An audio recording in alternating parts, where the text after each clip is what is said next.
This TikToker is facing life in prison after allegedly taking her manager's life, and right before it all happened, she posted multiple TikToks that clearly showed that she was completely losing her mind. I got sent home early yesterday. I got sent home early today by the same person. I'm telling you, she's a bully. This isn't funny. She needs to understand that just because she's a mother and got children doesn't mean that she can come in this store, you know, disrespecting people, talking to them like everybody's beneath her. She has no respect. But to get sent home 2 days in a row, man, and I came in on my off day to make up my time, and she still sends me home early, it's not funny. Somebody will have to do something about that. It's not funny. It's not fair. She could keep being a bully if she wants to, but that is going to catch up to her. Honestly, at this point, I'm starting to lose track of how many stories like this that we've covered this year, because unfortunately, here we go again, because it seems like we have another chronically online person who's decided to take someone's life. This story is all over the place and it's just straight up disturbing, but it involves a fight at McDonald's that turns into someone's life being cut short, a rant on Instagram, a mask, a knife, and then on top of all of this, a customer tried to stop the attack. While researching this story, because this is TikTok related, I found a lot of false leads and rumors. Stuff like her roommate's body being found and missing persons reports, but I couldn't find any solid proof behind most of these rumors. So in this video, I'm just going to be sticking to all the facts. Everything mentioned comes from real news reports, courtrooms, or direct quotes. No guessing, no theories. So let's break down exactly what happened and why this case has so many people shocked. This happened on Thursday morning. She got into a sort of altercation with one of the employees. According to police, she sent that employee home because that employee was not doing their performed duties. This is all according to sworn testimony from a detective in court on Friday. So that employee leaves and comes back about 5 minutes later and allegedly stabs Jennifer Harris several times in the drive-through area inside. Somebody witnesses it. They are a CPL holder, and they've actually pulled up waiting for their food. They shot into the air to try to stop everything, but it was too late. And then they actually held the suspect in custody at point until police were able to get there. Okay, so on the morning of July 10th, 2025, a manager named Jennifer Harris was working at McDonald's in East Point, Michigan. She was 39 years old and a mother of 6 children and had worked there for 15 years. That morning, she got into an argument with one of her employees, 26-year-old Alfani Muhammad. Right after the fight, Harris told her to go home, but Alfani sadly did not go home. She went to a nearby park, made a TikTok, then came back to the McDonald's with a kitchen knife. She wore a hoodie and mask to cover her face and came in through the back door. Police say she then went on to stab Harris 15 times. During the attack, other workers tried to stop her. A customer who was also in the drive-thru saw what was happening and fired a warning shot. He didn't hit anyone, but it was enough to get her to stop. The guy then held her at point until the police showed up. So shout out to that guy for making sure that she didn't get away or harm anyone else. Because as I explain the story, it's pretty clear that plenty more people could have been hurt here. So who is Alfani Muhammad? Well, on social media, she goes by the name Ryzen Phoenix. She's a 26-year-old and lived in East Point. She posted a lot of videos online, including music videos where she raps about being misunderstood. Tell me now how not to grieve.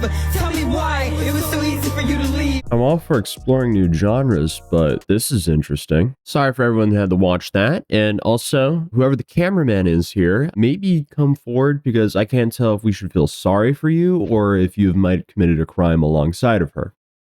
I digress, but I mentioned previously that before she committed her alleged crime, she was sent home by her manager. And I mean, I can see why she might have got sent home from work when she posted a video like this from the McDonald's playground. I feel like I went through all the emotions there. I saw the clip and I'm like, what the hell is going on? It made me want to laugh. But then I read the caption on the top there. Eating a snack in a McDonald's playhouse before she unalived her manager. Wow, we're seeing some wild shit unfold on the internet now. This is pretty crazy. What do you even say to that? This is depressing. So just 2 days before this situation, Alfani posted a video in her McDonald's hat explaining her frustration. I got sent home early yesterday. I got sent home early today by the same person. I'm telling you, she's a bully. This isn't funny. She needs to understand that just because she's a mother and got children doesn't mean that she can come in this store, you know, disrespecting people, talking to them like everybody's beneath her. She has no respect. And it isn't funny at all. Like, seriously, man, I got shit I gotta take care of. And she keeps sending me home early. It's not funny. Well, where she's going to want to get sent home early. But then she goes into a lot more detail. And then all day, throughout the day, she keeps sending her little racial shit. And then throughout the day, she keeps on, like, putting negative energy in the air, talking about people, gossiping about people. It's not funny, man. Gonna have to stop. She's a bully. So at this point, she's left with a few options. I'm assuming this is her manager, so she could either report her manager to higher ups or maybe film her manager doing this stuff that would help her report, or she can get a different job. Clearly, she chose the third option, though, which is the worst of all, and it essentially, well, took the manager's life and completely ruined her own life. If everything that she was saying is true, she would have grounds to resolve this issue. But unfortunately, she didn't pursue that path. But obviously, she had a lot more to say. I'm always snapping on people. No, that's false. No, I don't snap on people. I don't go in there doing that. I tell her, no, I make peace. That's what I'm doing. I've been creating peace. So all that negative energy that she's bringing in there and trying to manipulate it, no, that's going to stop. All that negative she's saying about, her personal life, all of that. No, she's bringing all of that in there and then playing games saying she want to take her belt off and beat somebody. Y'all act like my kids in here. No, we ain't your kids. Respect us. Stop talking to us like that. Well, she definitely did the complete opposite of making peace. I mean, I completely understand that a workplace can be stressful and sometimes people don't communicate in the best way possible. Either way, though, bringing a knife to work and using it like that, that's bringing a whole lot more negative energy to work than her manager ranting about her personal life. But on July 11th, Afeni, she appeared in court by video. She was charged with first-degree murder, carrying a dangerous weapon, and unlawful intent, and being a repeat offender. So this apparently was not the first time that she did something like this. Court records actually show that she was previously convicted in Virginia for stabbing someone as well back in 2022. That time, the court gave her a suspended sentence and probation. So now, prosecutors are pointing to the case of proof that she's actually a danger to society. Due to the suspect having a record in Virginia for a similar crime involving another knife, the judge set her bond at $25 million cash or surety. Due to the severity of the charges and the habitual offender status, it makes the defendant a high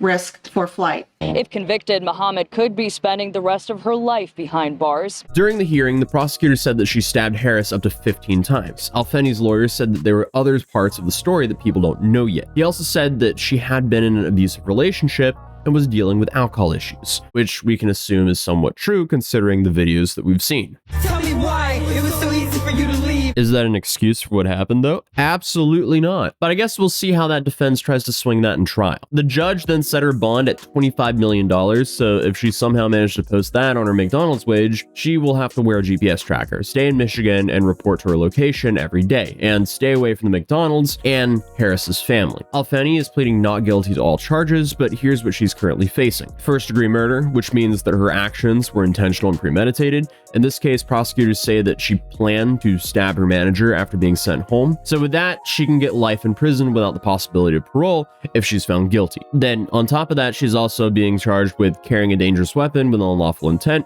which could lead up to 5 years in prison. And then she's also facing a habitual offender. I'm so fried from lack of sleep. And she's also being charged for being a habitual offender, which is a second offense notice, which is a sentencing enhancement, because Muhammad previously pled guilty to a similar stabbing in Virginia in 2022. And because of this, the court is allowed to seek a harsher sentence. And the prosecutors can also decide if they want to expand on this case and charge for the attempted escape or even the stalking charge, which from what we've seen, the videos that we just saw might be enough proof for evidence. So I mean, just with the previous stabbing and the video beforehand talking about the victim before she went and did the act, I would be shocked if she didn't catch a premeditated murder charge here, especially with clips like this out here. I was wrongfully treated today at work. I was literally physically tapped on a lot of times. My name kept getting called. I was doing a great job. I kept getting sabotaged, tempted, so my button can get pressed and I can go out of character. So although I went out of character, all I could say was stop talking to me. That's all I could say. Stop talking to me. And to walk into my space, still bothering me, and I said, get away from me. Please get out of my space if you don't mind. I can't talk right now, and you still continue to touch me. That made me very unhappy. It was ridiculous. because I know that I'm a great person, Apparently not.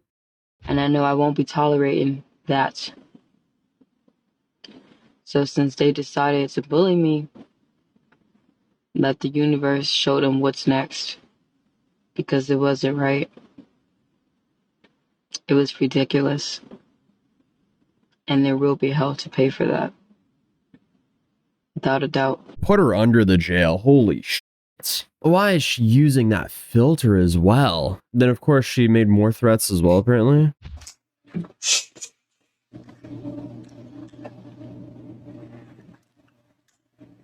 Nah, this stays at home, though. I'm not going to bring this to work, because that wouldn't look right, I guess. What a terrible situation. Here we have 6 kids who've now lost their mom because someone couldn't just act correctly in the workplace and have the morals and emotional intelligence to just resolve their issues the correct way. But I guess here we just have another case of someone's internet history being the main point of evidence for prosecution. I feel like in this day and age, the first thing a prosecutor does is look to see if the defendant has a TikTok or Facebook page or something where they snitch on themselves on, because apparently it's a massive trend right now. Jennifer was a single mother of 6 children. The McDonald's where she worked at is closed for now, but is set to reopen shortly. The franchise owner is paying for a funeral and has set up a trust to help support the children. This whole thing is just tragic, but at least there's some public support for Jennifer's family. But yeah, that's today's tragic story. A mother of 6 is gone and a girl is facing life in prison. Overall, the situation couldn't have ended worse.